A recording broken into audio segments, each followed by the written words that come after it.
स्वामी कार्तिक और गणेश की बाल लीला, दोनों का परस्पर विवाह के विषय में विवाद। शिव जी द्वारा पृथ्वी परिक्रमा का आदेश। कार्तिकेय का प्रस्थान। गणेश माता पिता की परिक्रमा करके उनसे पृथ्वी परिक्रमा स्वीकृत कराना। विश्वरूप की सिद्धि और बुद्धि नामक दोनों कन्याओं के साथ गणेश का विवाह और उनसे क्षेम तथा लाभ नामक दो पुत्रों की उत्पत्ति। कुमार का पृथ्वी परिक्रमा करके लौटना और क्षुब्ध होकर क्रौंच पर्वत पर चला जाना। कुमार खंड के श्रवण की महिमा।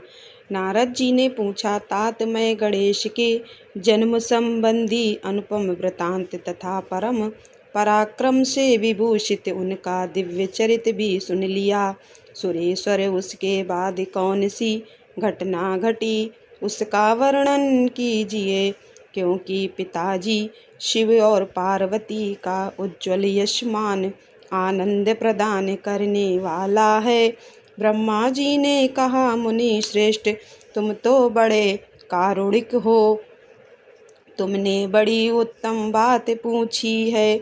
ऋषि सत्तम, अच्छा, अब मैं उसका वर्णन करता हूँ, तुम ध्यान लगा कर सुनो। विपेंद्र शिव और पार्वती अपने दोनों पुत्रों की बाल लीला देख देख कर महान प्रेम में मग्न रहने लगे।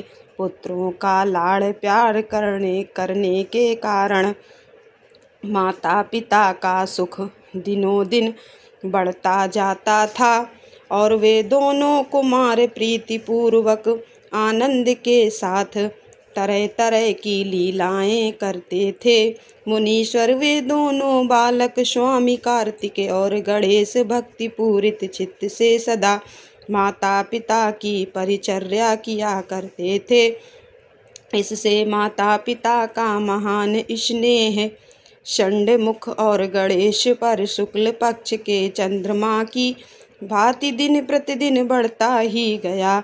एक समय शिव और शिवा दोनों प्रेम पूर्वक एकांत में बैठकर यूं विचार करने लगे कि हमारे ये दोनों पुत्र विवाह के योग्य हो गए, अब इन दोनों का शुभ विवाह कैसे संपन्न हो।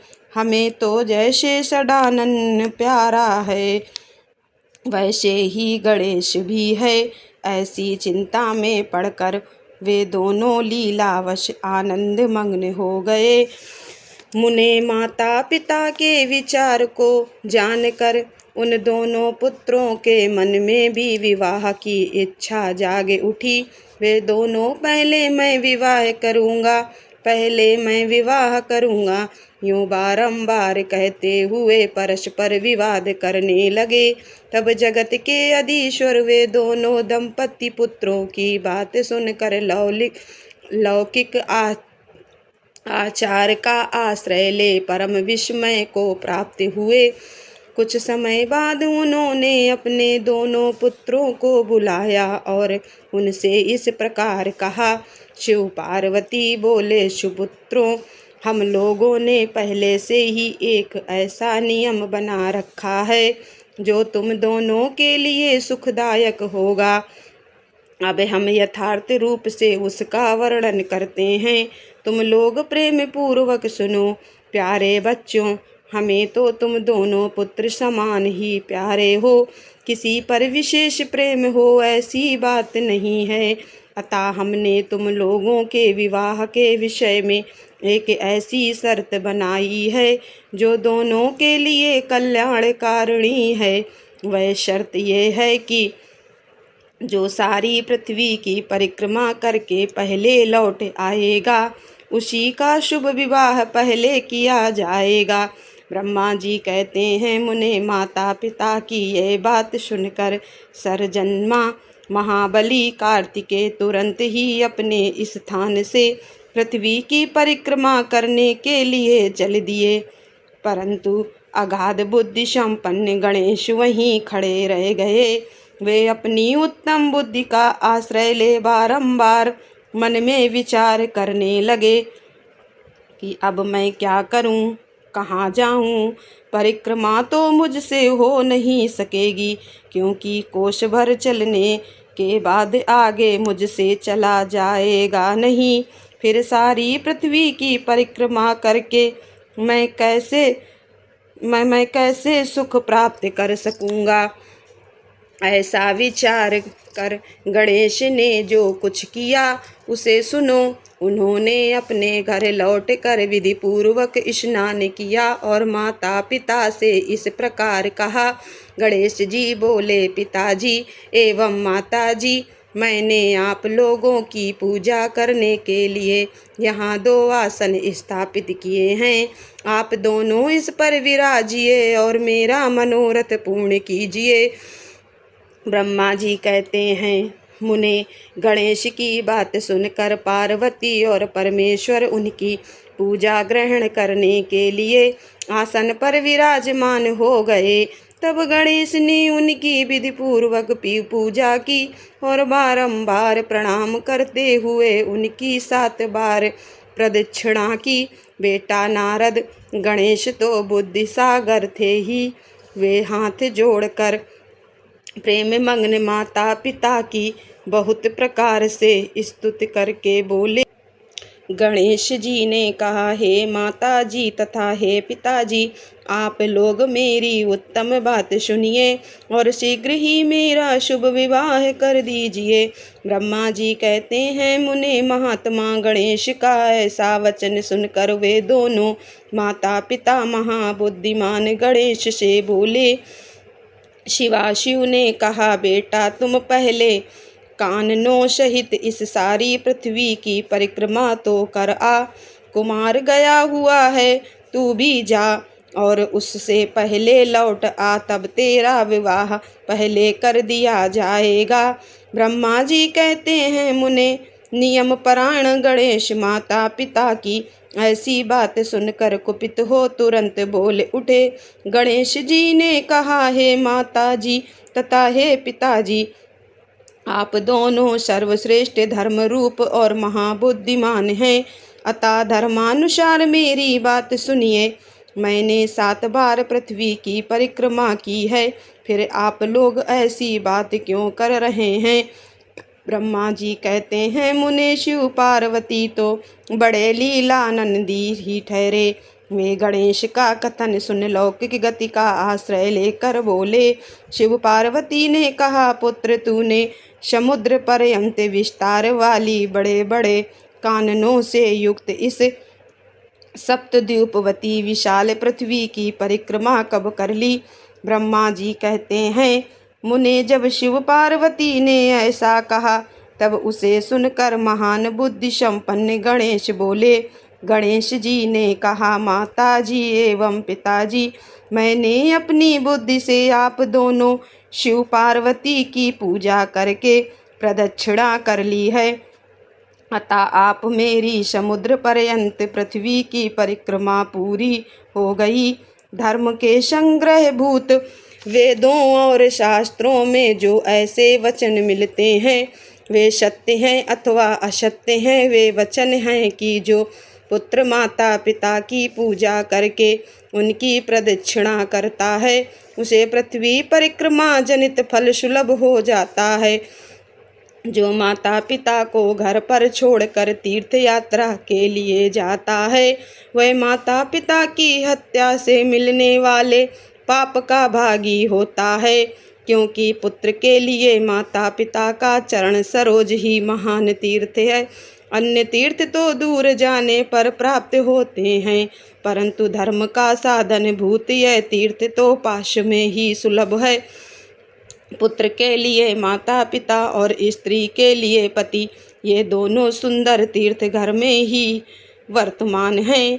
ऐसा जो वेद शास्त्र निरंतर उद्घोषित करते रहते हैं उसे फिर आप लोग असत्य कर दीजिए, और यदि वह सत्य हो जाएगा तो निसंदेह वेद भी असत्य हो जाएगा और वेद द्वारा वर्णित आपका यह स्वरूप भी झूठा समझा जाएगा। इसलिए या तो शीघ्र ही मेरा शुभ विवाह कर दीजिए अथवा यूँ कह दीजिए कि वेद शास्त्र झूठे हैं, आप दोनों धर्म रूप हैं। अतः भली भांति विचार करके इन दोनों में जो परमोत्तम प्रतीत हो उसे प्रयत्नपूर्वक करना चाहिए।